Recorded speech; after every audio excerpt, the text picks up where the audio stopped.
Hey, House of the Dragon fans, listen, I have got some spoilers, speculation, and a tough love yap sesh for the book readers, so if you don't want to know what happens with the source material, that is between you and Jesus. Book readers, listen. You know they're giving Rhaena Sheepstealer and Morning, right? Calling it now, I feel it in my bones. I speculated it weeks ago, but episode 7 all but confirmed that for me. Now before you block me, I can back that up, we'll get to those talking points in a moment. But before we do, I just wanted to say, hey, I know that you know. I know that we know that there are rules about how this works. I know writers can't claim 2 dragons. I know dragons have never had 2 writers at the same time. You know who doesn't know that and who's actively being marketed to for this show? And I say this with little to no judgment. Lord protect my DMs. Every wine mom in 2013 who named her daughter Khaleesi.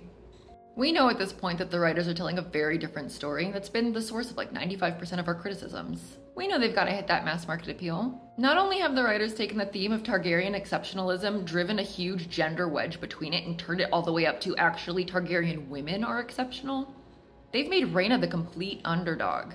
Removed from the central cast, downtrodden, dad doesn't respect her because she doesn't have a dragon, sent away because she doesn't have a dragon. Of course she's getting 2 dragons. Now the specifics of how that plays out, up to anybody.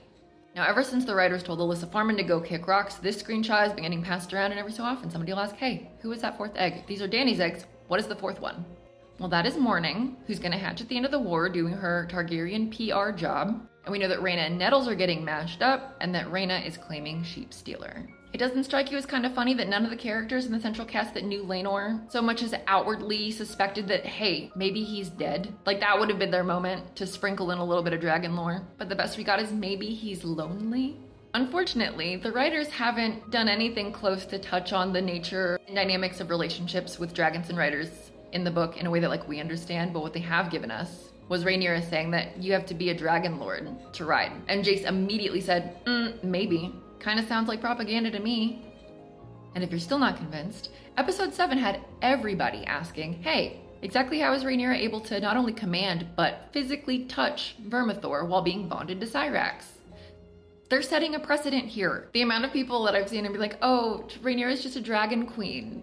Like, yeah, okay, maybe, but also, we're getting screenshots of the 4 eggs, wondering what's happening to the 4th one. We know Rhaena's claiming Sheepstealer. We know Rhaenyra is out here touching Vermithor. We know Sea Smoke and Laenor was kind of just like, you're just one of history's mysteries.